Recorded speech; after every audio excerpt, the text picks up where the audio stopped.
the best marriage. These are professional football players that we're dealing with. I don't see what marital status has to do with anything. It has to do with everything.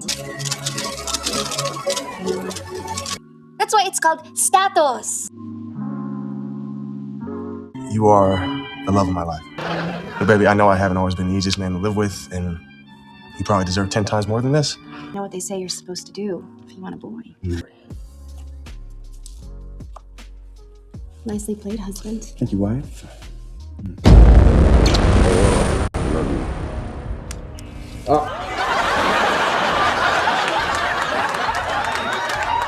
Hey, just because I do all this doesn't mean Jason's a bad guy.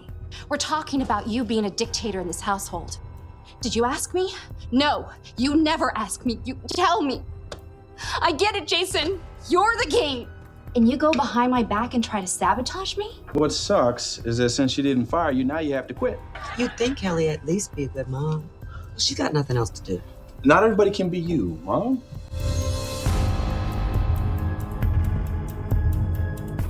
Kelly. Did you put this through the blender? It's teamwork, Kelly, teamwork. It's the only way this can work. I can't drink this.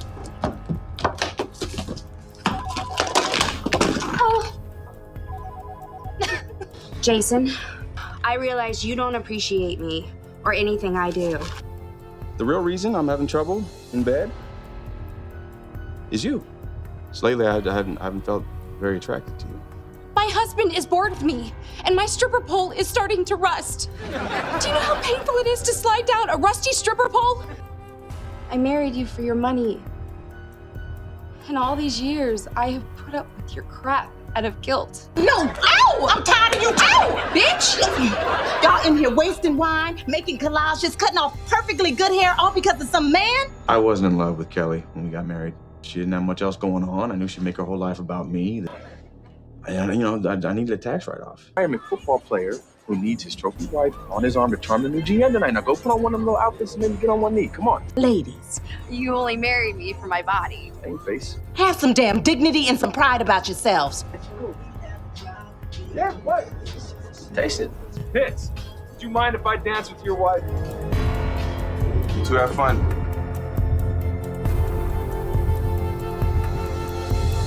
Can you fix us? I don't know, Jason. Right out the gate, Jason asks if we can fix them, and I'm gonna be honest, their situation is bad.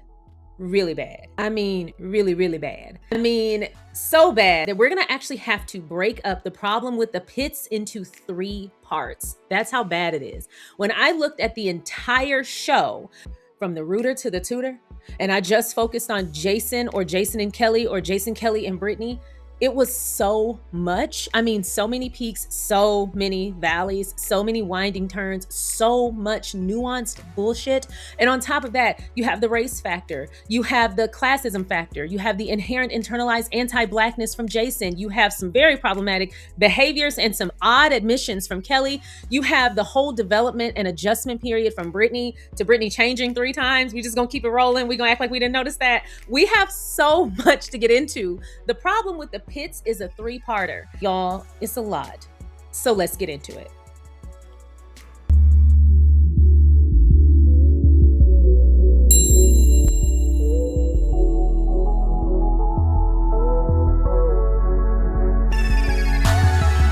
Thank you so much for clicking on my video, and if you're returning, welcome back to Chats and Chill. I'm your host, Sharion Sade, and today we will be discussing Jason and Kelly Pitts from the game. Now, before we get into it, if you haven't already, please don't forget to like, subscribe, and share, as well as comment along the way. And something tells me you will have a lot of thoughts, because this is an interesting, complex, and kind of a headache of a couple. Now, the wonderful thing about the writing on the game is that no one is absolved from some fault and some blame and some nonsense. They are all very well written characters, and they're extremely complex, which is why the show is fun to watch and dissect, as well as rewatch, because you will always pick up on something that you didn't notice the first few times around. So that brings me back to the Pitts, or should I say the problem with the Pitts. Their drama and their nonsense was so complex and so cumbersome that we're gonna break their relationship up into 3 parts so that these videos aren't 4 hours long.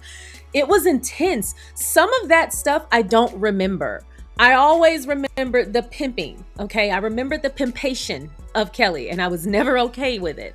But a lot of it, I don't remember. Like the whole, I can't drink this shake. You didn't blend it. Patience, teamwork, Kelly, teamwork. Like, he was so nasty to Kelly at times. There were times where he would just outright tell Kelly, end of discussion. Look, I'm just saying. I'm not spending the money. End of discussion. Fine. Never mind. Glad we agree. Will a cardboard crown? Done. That party is going to rock. Jason. So now I have to tell our daughter that she can't have the birthday party that she wants. She'll be crushed. Oh, hold the drama, Meryl Streep. Great will be fine. She's gonna have a ball no matter what we do for her birthday. I put a bullet in that quick. Cancel this. They're staying here. The last thing we need during the playoffs is to have the person that stresses you out the most, the person who stresses me out the most, staying in the guest room right next to us. Tidy up the guest room at the end of the hall. And wear your hair curly to the game for good luck. That's an all-day project. I still have to drop your parents' tickets off at their hotel, get Brittany ready and take her over to Kimmy's, and then I have to come back. It all sounds great, Cal, but I need the curls. Gotta have the curls. Can't move without the curls. Can I get the curls? Excuse me? As a wife to a very lovely, but very successful, very handsome, very wonderful husband, I don't care how much success your ass is bringing home. We're having a discussion and we get equal say in every damn thing up in this thing. I don't care what it is. I don't care if you sign $1 million deal. I don't care if you sign $1 billion deal. I don't care what you do or say outside of or inside of this home. We are equal partners. That is so triggering to me because it's stonewalling. It's extremely toxic and it's so unfair to the other participant in the conversation, especially where marriage is concerned. Now, I'm not here to tell anybody how to work their marriage or run their marriage or what have you, but for me and mine, we're all equal here. We first meet everyone on the show through the eyes of Melanie. She's our vehicle into this new world. We meet Kelly with the Sunbeams. We also see the first couple of scenes that we watch with Kelly in them. She's leading the pack. She's leading the show. And it's because the first thing we're supposed to know about Kelly is that she's the president of the Sunbeams and the wife of the Sabers captain, Jason Pitts. That means around these parts, Kelly's hot shit. And she has no problem enforcing the rule book of the Sunbeams onto each of the little beams. I'll handle this. Tasha, block the door. You out. Corazon, state the first rule of the Sunbeam Code. Never. Ever let personal issues affect the game. Deshawn will hear nothing about this. Right? Right. She has no problem making her way through the crowd. She has no problem posing for pictures and taking up space. And you know what? Hell yeah. Work, Kelly. Work. She's also best friends with the mother of the star quarterback, Malik, Wright, who's Tasha Mack. She's also the star quarterback's manager. She is also hot shit. So yes, ma'am. Work, Tasha Mack. Now, one thing I will say, Kelly may be the president, but the show is actually run by Tasha Mack. She takes no shit and she plays no games. And I love Tasha Mack. She's my favorite character on the show. But Kelly is her best friend. One thing that I love about this friendship, they could not be more different, which makes their friendship very fun. Now, Tasha Mack, who will get her own video because my queen needs her own space, but Tasha takes no mess. And that includes from Jason, who is Kelly's husband. Every time they interact, it's hostile. And Tasha probably wouldn't have it any other way. She enjoys putting Jason in his place, and poor thing, he be trying to survive and he be trying to trade wits with her. And Jason, who is very witty on his own, he's just no match for Tasha. This is your problem. You better This back is your the hell problem. up. You better back the hell up, okay? Okay, because your problem is with Kelly. Me and Kelly were fine till you stuck your ghetto ass in our business. You know what? I'm glad you know where I'm from. So you know I will bust you in your throat. What? You know fat meat is greasy.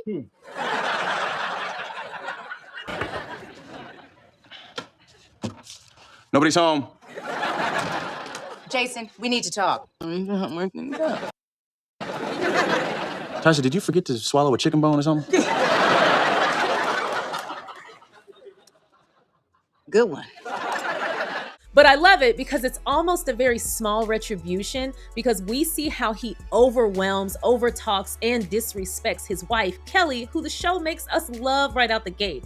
On the outside, they look like they have the perfect marriage. They work like a machine and they operate in tandem so well.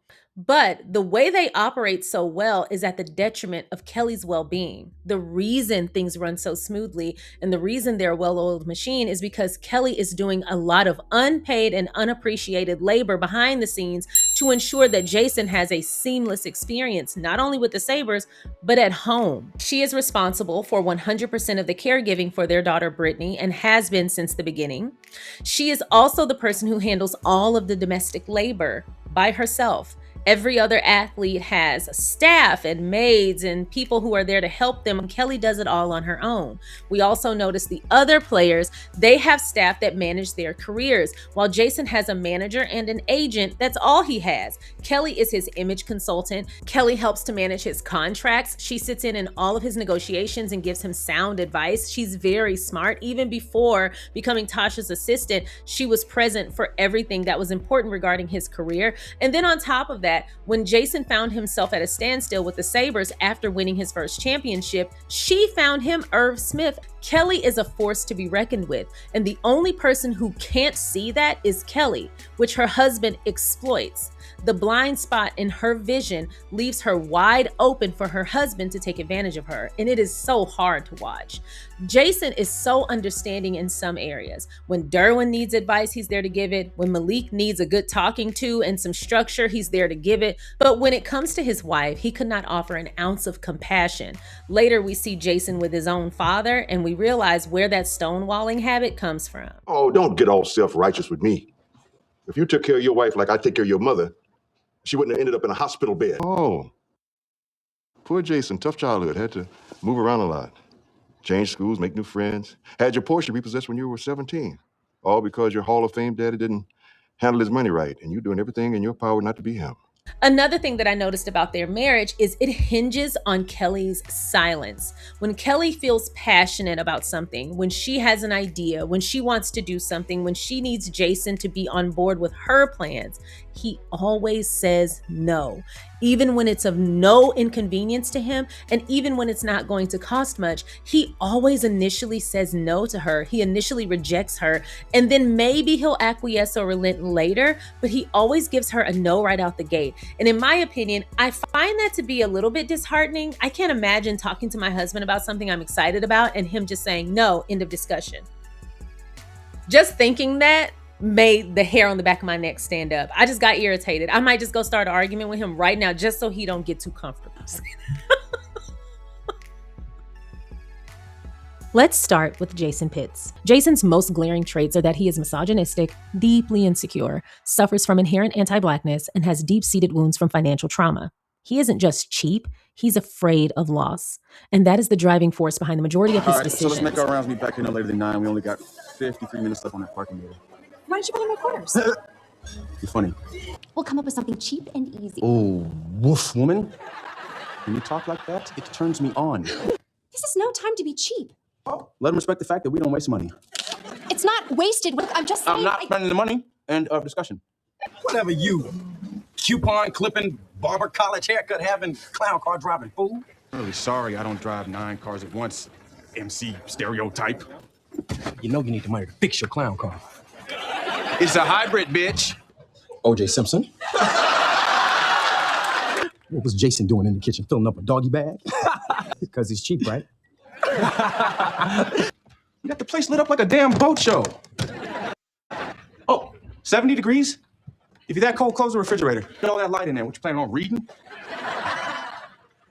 We're not going on vacation, Kelly. We may never go anywhere again. Thousands of dollars on vacations and dinners and store-bought apples. You're wasting the whole yard out there growing roses. When was the last time you ate a rose, Kel? Saying no more luxuries around here. What luxuries? What? Bottled water? No, from now on, it's tap. And speaking of tap, no more dance lessons for Brittany. No, she can robot like the rest of us. I've seen the light. I am not going back to living in the dark ages. No more rinsing out paper towels or refrying refried beans. And I am done with crab with a K. I can't be the woman I used to be. Hey, man, I'm tired of your cheap ass over here gobbling up all my lobster, chugging down my bubbly. You ain't got no champagne at John House, bro? Yeah. That's funny. Oh, this is your hotel room. Yeah. Okay. Well, we'll see how long they let you stay here when I cut your credit cards off. You guys got room service again? What, y'all couldn't pack some Lunchables? No, where were we? I'm serious, Cal. There is a perfectly good taco truck on the corner. Room service is marked up 20%, plus the service fee, the built-in tip, not to mention you always tip on top of the tip.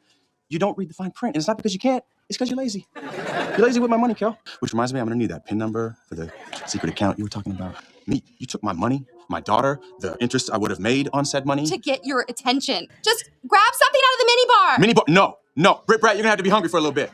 Don't get caught up in the hype. I've seen it a million times. Brothers go broke trying to keep up with the Joneses. If you want, I can give you a few tips on how to make your money work for Episode you. 5, Brittany's Super Sweet 6th. When Kelly takes Brittany to a classmate's 6th birthday party and reveals the goodie bags contained high-priced electronics more suitable for adults rather than small children.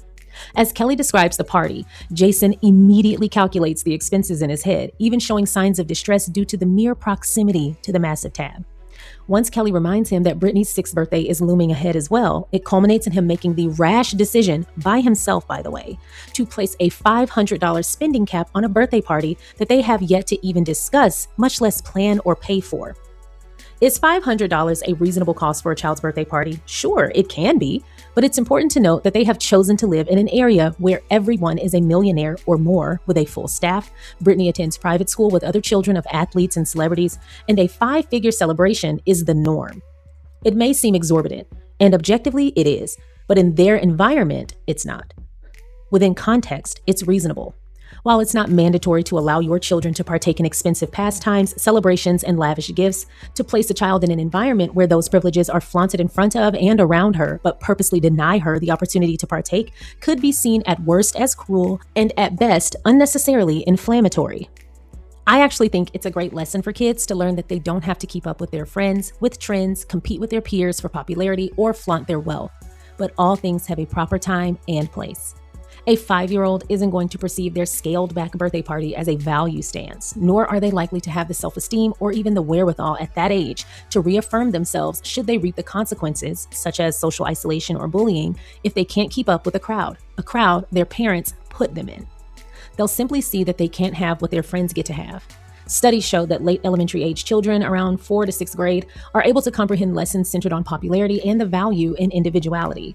If Brittany were a bit older, she may have been able to see the value in not overspending and recognize the importance of marking the occasion with invaluable assets, such as with family, friends, and making memories over the lavish things that her friends got.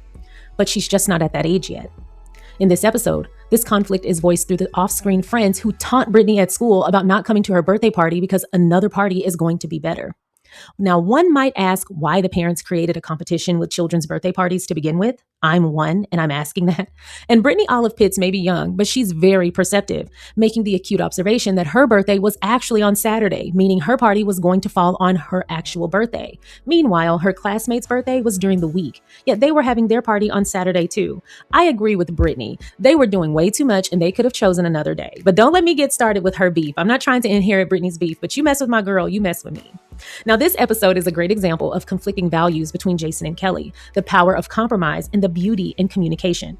Had Jason opted to brainstorm ideas when he simply didn't want to move forward with Kelly's suggestion, they would have been able to come up with a Disneyland day that ended up being a far better choice than the princess party. Instead, he said no right out the gate, ended the discussion with stonewalling, allowed Kelly to spiral, beg, and plead. She even pulled out her sex tricks to convince him, and then eventually he relented. It's almost like he felt a perverse pleasure in watching her squirm, and that is something I do not like. We also see this scarcity mindset from Jason show up in his relationship with Kelly, resulting in a feast or famine approach to their marriage. We would observe Jason creating long spells of emotional destitution, but once he felt that Kelly was getting close to the end of her rope, he would provide a grand gesture to whisk her back. Had he simply provided consistent love, affection, and emotional safety throughout their marriage rather than creating a void just to fill it sporadically, they would have had a much stronger bond that lasted far longer. Jason's ultimate fear may be financial scarcity, but following hot on its heels is his deep-seated fear of being seen as unworthy. Several times we see Jason panic or become depressed at the thought of no longer being seen as a provider to Kelly, a hero to Brittany, a helpmate to the Sabers, or a legend in the league. Those are the roles he occupies. However, he doesn't seem to have a self-concept that includes anything outside of that, something his therapist notes. He consistently doubts his own value and often relies on Kelly to underpin his worth in a multitude of ways, which as his wife, that's a great asset. But once it becomes a dependency and you're not doing it on your own, there's a problem there. It's interesting to see who Jason became after he left the league and after he left Kelly, but let's not get ahead of ourselves. This is only part 1. When Jason hears Kelly's quip about Derwin's proposal to Melanie being the best ever, he took that personally and decided to redo their proposal and get her an even bigger ring. When Jason realizes he isn't chosen for the All-Star game, he spirals, reverting back to his obsession over saving money and immediately fearing the worst. Another example of his financial trauma causing irrational fears and compulsive financial behaviors. When he realizes the new coach of the Sabers doesn't like him, he pulls out all the stops, including his trophy wife's charm, to woo him in, needing to feel useful and purposeful to the team. When his performance is publicly criticized, he starts taking illegal performance-enhancing drugs. When he notices Brittany no longer idolizing him, he asks Kelly to have a son. When Kelly's independence gets in the way of domesticity, he goes over her head to get her fired. When the new Sabres GM plays coy with his new contract, he pimps out his wife to land the deal. More on that later. I think that deserves its own section. Now, during therapy, Jason reveals that his identity is wrapped up in being an athlete. He even says, quote, "I'm an athlete. Kelly married an athlete." He doesn't know how to separate himself from his professional and even recreational role as an athlete and assumes others fail to see his value outside of that as well. A big motivator for success for Jason was to never end up like his dad, broke and harping on the glory days.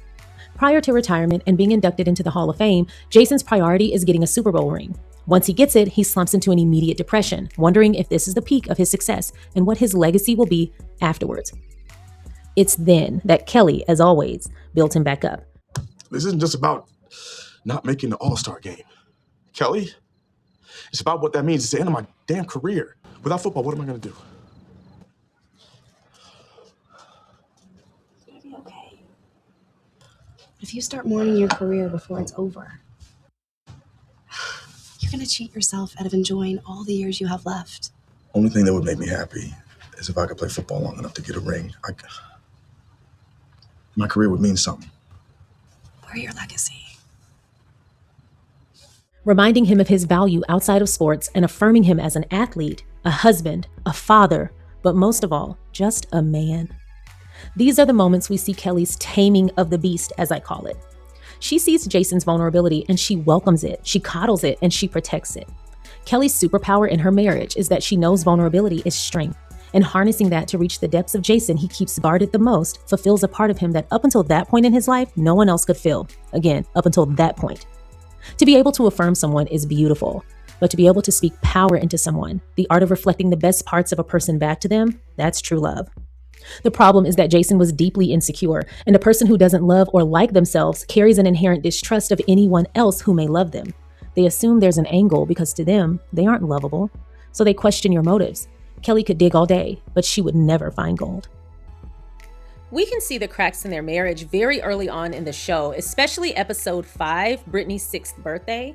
It's very clear that Jason has a way of operating and communicating that is not conducive to an equal marriage. He treats Kelly like a footnote, like, oh, she'll survive, she'll get over it. He's not only insecure, he's actually a bully at times. And in so many of their scenes, I couldn't help thinking she's trying her best. But also, shut the hell up.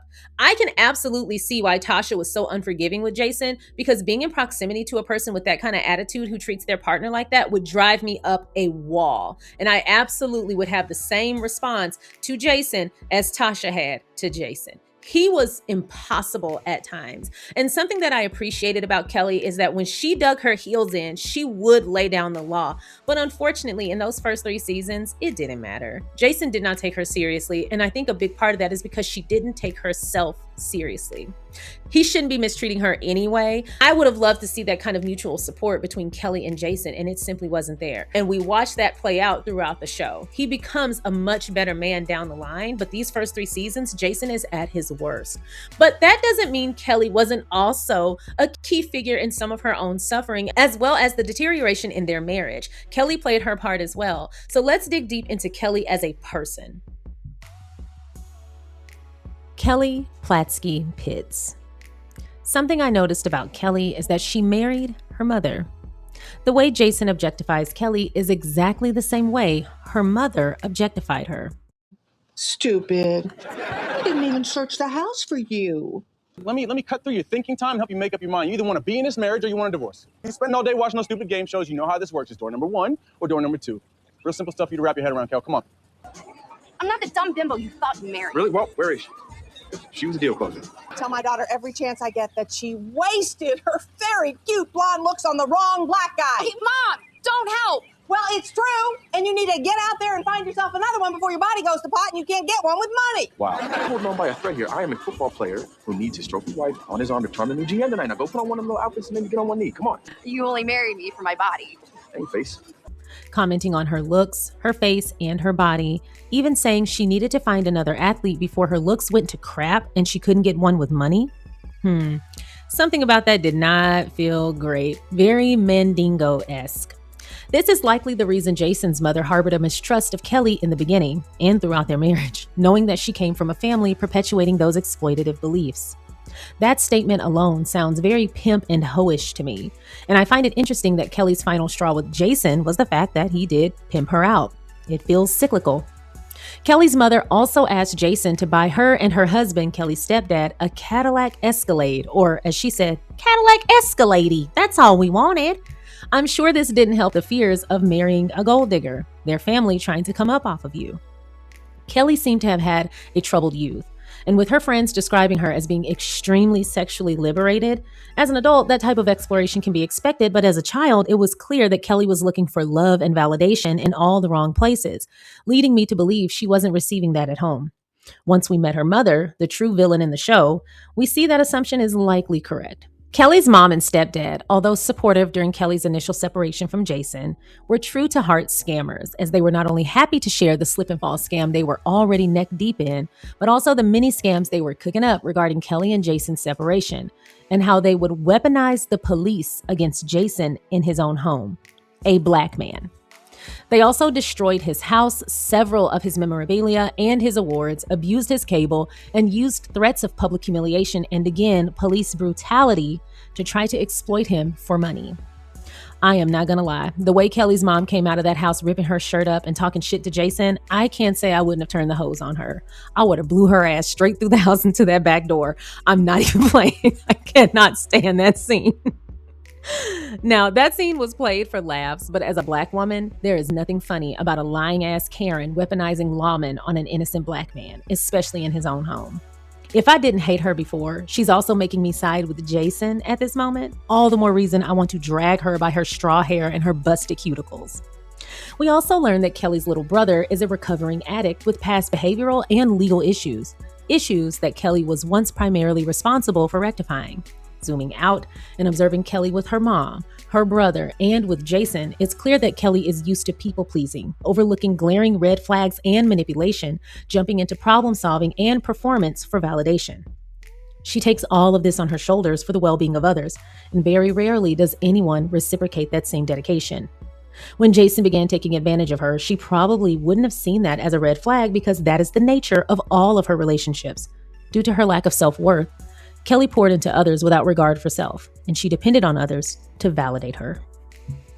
Something else I noticed about Kelly is that she overcompensates for the lack of control within her home, with control with the Saber Sunbeams, a hypervigilance regarding her weight and her eating, and of course her overindulgence in drinking. And knowing that her brother has an addiction, it shows that maybe there is addiction in their bloodline. Maybe that's something their family lineage is prone to, being that her brother was an addict. And of course, we see that she is damn near an alcoholic. There's a lot going on with Kelly internally, and her stress and anxiousness and even her guilt, as well as the tolerance that she has for the way Jason treats her and the way he undermines her with their child and with the Saber Sunbeams. It's clear that's manifesting in harm, self-harm, and clearly not actually taking care of herself because of her hypervigilance with taking care of everyone else. I have a lot of pity for Kelly in the first 3 seasons, but at the end of season 2, I have never been more proud of her character. Now, I have a lot of thoughts about how Kelly's character transitioned throughout the show, especially when they switched networks, and we will get there in part 2. But Kelly, in part 1, the first 3 seasons, I have to say she was an excellent character, a very dynamic representation of what being a full-time housewife looks like, but being a full-time housewife to a very rich man. And it's clear that she was going through a lot of not only self-destructive behaviors, but also a lot of anguish and stress trying to please everyone else, that she put herself last. When she was trying to make Jason's playoff game, the one where his parents attended, and she was trying to get everyone else ready and then get her clothes ready and then do her hair because because Jason wanted her hair a certain way. And it was just a lot of things going on. We saw that essentially manifested in her becoming overwhelmed and having a whole panic attack and having to be hospitalized. Once it gets to that point, or actually well before it gets to that point, you have to pause and reflect and rework some things out. Again, like I said, open communication would have gone a long way, and the willingness to compromise would have gone a long way. But it is very hard to communicate with and compromise with someone who stonewalls you, which is why it's so detrimental. One of the things that really broke my heart was in the hospital room when Jason has been essentially misusing her, mistreating her this entire episode in a multitude of ways, with his family, with his daughter, with their household. And he finally shows up. He leaves the playoff game. That is a grand gesture. But again, feast or famine. Remember what I said. But he shows up to the hospital room and he sits with her. She had all of these things listed out that she wanted to say. And they were very important things that she should have said long before that moment, but definitely should have said in that moment. But because he had the bare minimum reaction of giving a damn about her, she didn't say them. She came to likely regret that later when the things that went unsaid manifested into worse treatment, which is why she ended up leaving. Who knows? Maybe if she had said it in that moment when she had his ear, they would have been able to course correct. But we'll never know. But also, if you've tried to communicate with someone for a very long time, for 7 years, and they've never been open to it, you might not see this moment as valuable either.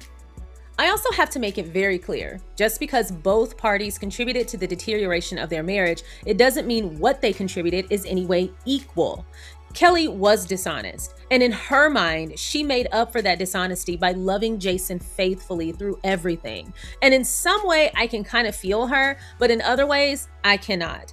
I want to make it very clear, no matter what happens within a fold, whether that's a relationship, a marriage, any kind of dynamic where several people are coming together, abuse is not okay. Abuse is not okay. And that's abuse of any kind. Verbal, emotional, financial, all of the different forms of abuse should be recognized for what they are, which is why open dialogue about abuse is important, because it teaches people where their standards likely should be, but it also gives a name to things that a lot of people have not learned. So sometimes people are enduring something and they know that it feels wrong, but without being able to apply a name to it or really dissect it, it's really hard for them to call it out, at worst, respond to it. There are a lot of people who sat or even sit in situations where they are being harmed, but because it's not physical or because they don't quite understand the nuanced way they're being attacked, they don't respond to it. You chose to propose to her, and before you proposed, you had an ample amount of time to assess her as well as her motives. The moment you decided to marry her, you decided to be with her forever, the good and the bad. Now,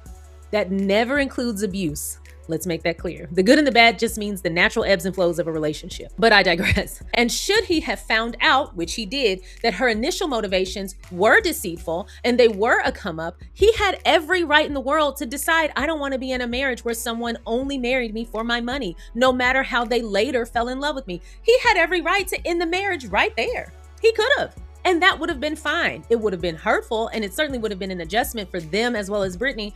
But Jason had the right to respond to that revelation however he chose. What he didn't have the right to do was to continue abusing her and punishing her for something that was very hurtful, but he had every right to walk away from.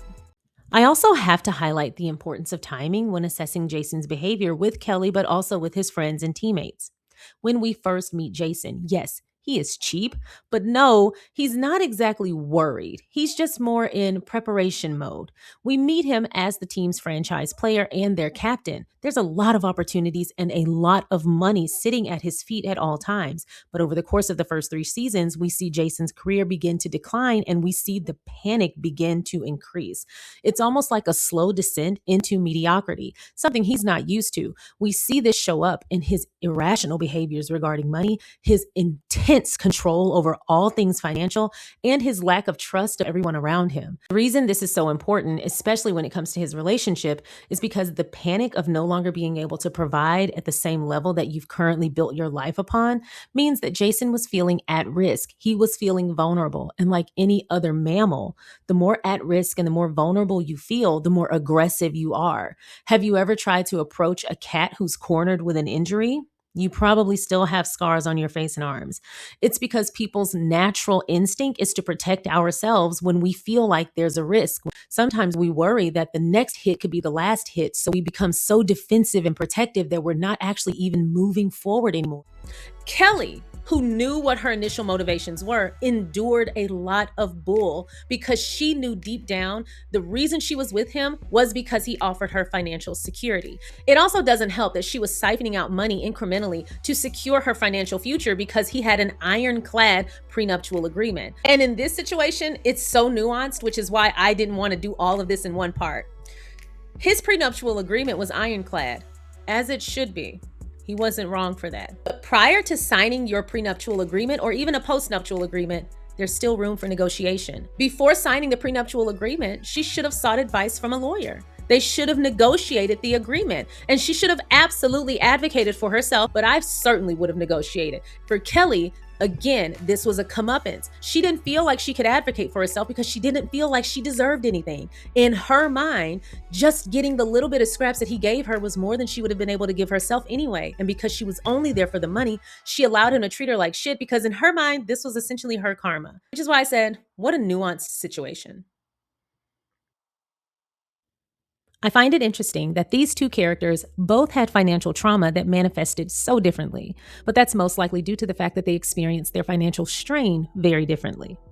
Jason started off as a rich, spoiled kid who was used to financial abundance until his father lost it all, and his father was a professional athlete, so it was likely very public and very humiliating, resulting in Jason's fear of loss. Having something doesn't feel secure to someone like Jason because he's acutely aware it can always be taken from him. So his view on that which is meant to stabilize him is to actually question it, fear it, and prepare for the inevitable loss of it. Having more could actually make Jason fear loss even more. While Kelly grew up poor, she was a true have-not, and she never really expected to ascend beyond that. Her marriage was her financial comeuppance, so her view on money is essentially like a savior. She doesn't fear the loss of it because she's never had it to lose. She only sees it as a saving grace, but should she lose it, she's known how to survive her whole life. She doesn't fear it, which makes her views of money more aspirational.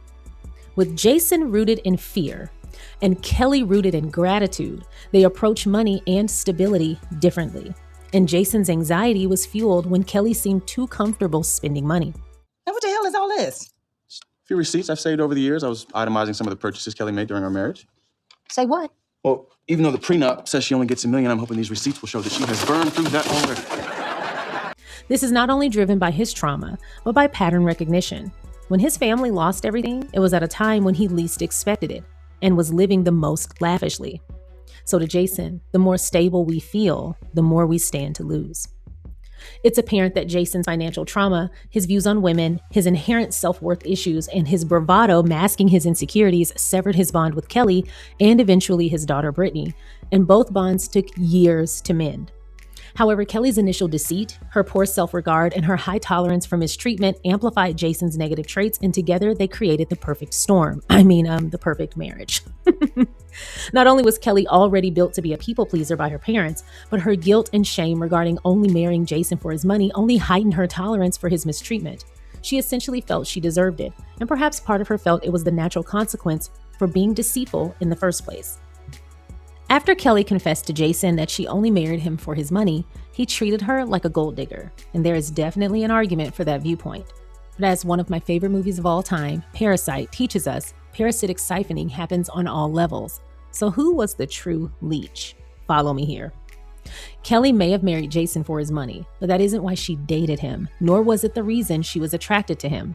The marriage occurred atop an already established foundation of complementary values, physical attraction, and as they love telling us, mutually satisfying sex, and lots of it.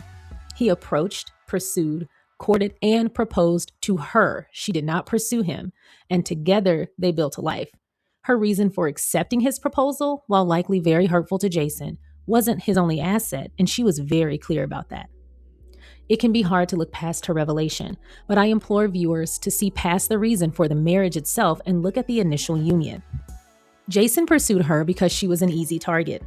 He admits that she didn't have much going on, her sex was great, she would center him and make him her whole world, and he needed a tax write-off. So she confesses to marrying a wealthy man for financial stability, something she never had, but he confessed to marrying a woman to save money, his ultimate life goal. Both parties came together because they liked one another, but their financial values is why they got married. They were actually pretty compatible. Although they took different forms, both parties married for financial reasons, except in the deal, Jason gets unending support, unpaid labor, a trophy wife for clout, and a personal crutch that also doubles as a verbal and emotional punching bag, while Kelly is tasked with enduring it all. Jason was observant. He held on tight to the purse strings because he always feared Kelly was there for the money, and something in me suspects that he knew why she accepted his proposal. When Kelly finally reveals the truth, that she married Jason for his money, he accused her of making a fool of him. And again, how Jason is perceived by other men is very important, to him at least, and it directly impacts his self-esteem. Kelly notes that she did fall in love with him, and she also shows sincere remorse. Just so we're clear, that's a very hard thing to get over, no matter what your insecurities are, or even if you have any. Someone telling you they married you for alternative reasons outside of just you being you is very difficult to hear, I'm sure. So I want to cut Jason some slack. But I also want to note he's very insecure about his worthiness, which means his ego was very hurt. And we saw Jason lash out, disrespect Kelly, and he even pimped her out, which was thankfully her last straw. So we have to get into the pimping. Up until the finale of season 2, Jason's mistakes were largely redeemable.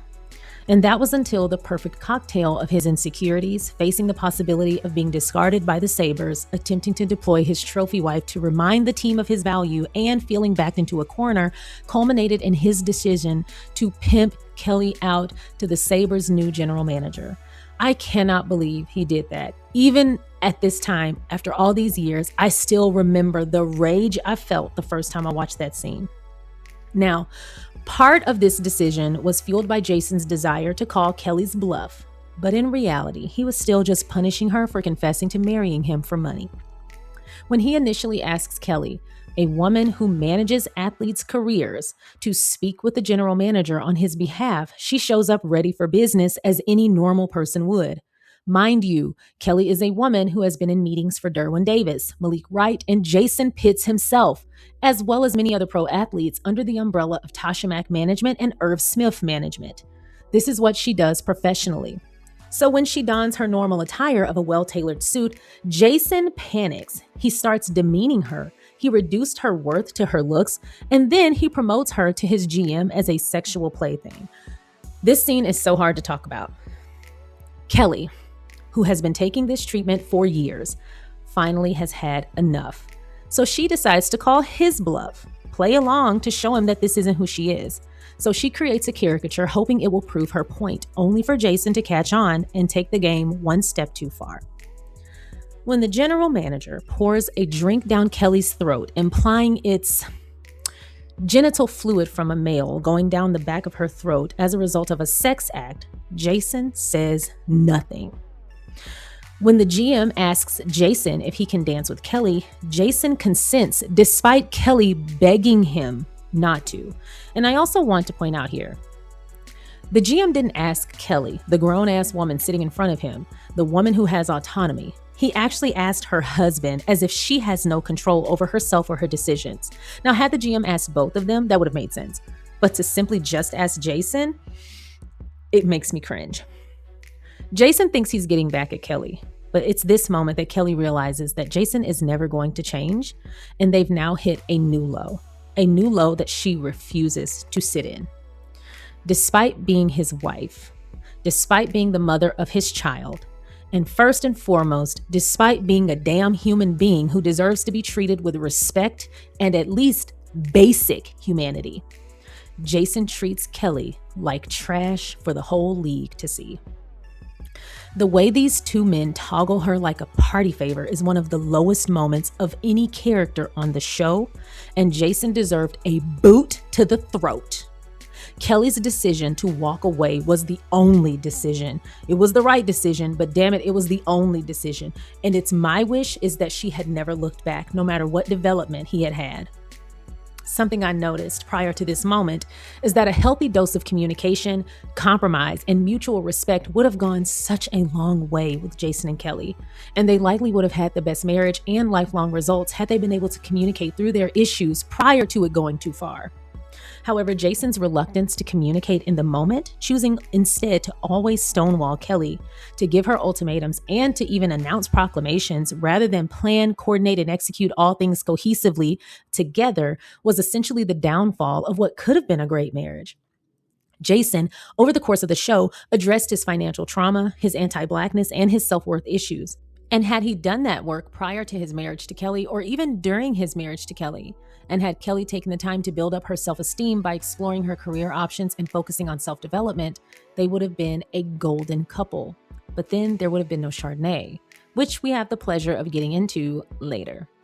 For now, this is where I will leave part 1. Spotting a Jason is difficult when you are a Kelly. When your worth is tied to your physical attributes, you yearn for external validation, never having been taught to see the worth within. Not seeing your own light doesn't stop others from seeing it, but it does welcome those who seek to exploit it. It's best that you know yourself. Jason knew Kelly's value, but his entire life was built on her never seeing it for herself. He was the true parasite. So we're going to get into the pimping of it all. We're going to get there, but we have to roll it back and talk about the GM of the Sabers. He's a predator. He ignored the word no. He completely ignored the fact that Kelly was clearly uncomfortable. And he objectified Kelly several times. He's a freaking predator. First of all, the way he spoke down to her and about her the whole time makes me cringe. The way he pours that drink down her throat when she protested, the moment she said no, he should have stopped. No should have been an absolute deal breaker. No always means no. Full stop. He kept going.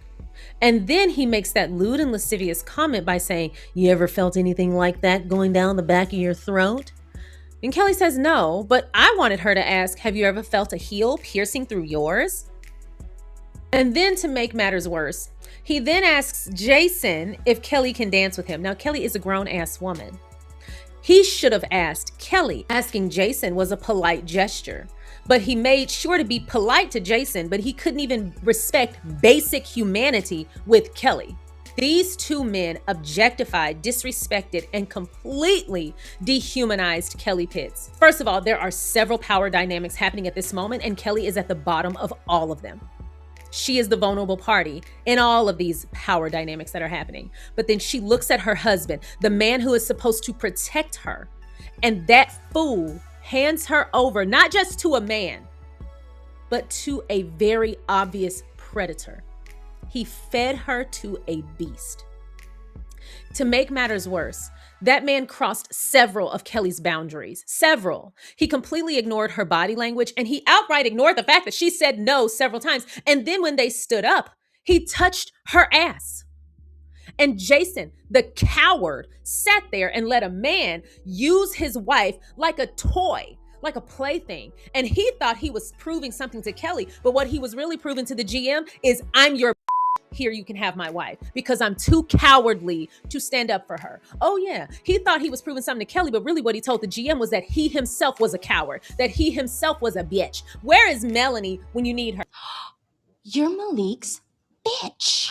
I wanted Melanie to pop up video, and I wanted her to say, "Oh, that's right, Jason, you're the GM's because you were." The pimping of it all, he fed her to a predator with a smirk on his face. He tap danced like a good boy. For years, I've observed the commentary centering around this moment kind of leans somewhere into, well, Kelly shouldn't have been acting like that. And I need people who take that perspective to ask themselves, what was she wearing? Because that's exactly what you're saying. I want you to say it out loud so that you hear how ridiculous it is. Sure, Kelly's behavior was indecent at best. It was indecent because she's married and she wasn't really interested in the GM. She was doing that to prove something to her husband. They were both playing a dirty game, and neither of them should have taken it as far as they did. But that aside, the moment Kelly said no, all bets were off. Anyway, they needed to divorce. Everything up until that moment was rough, and they maybe should take a little pause. But everything after that moment needed to be over.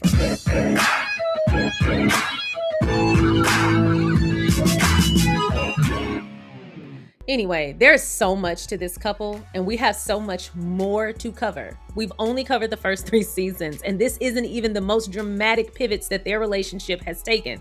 So we have more to get into. This is going to be a 3-parter, but for part 1, from the beginning of the show leading up to the point that they signed their divorce papers, please let me know your thoughts in the comment section below, as well as your thoughts on today's commentary. Y'all have been providing me a lot more insight in the comments as well, picking up on things that I wish I had included. I appreciate you being so engaged because you've been pointing things out to me that I didn't even notice. I go back and watch and I'm like, oh, how did I miss this? But again, excellent writing.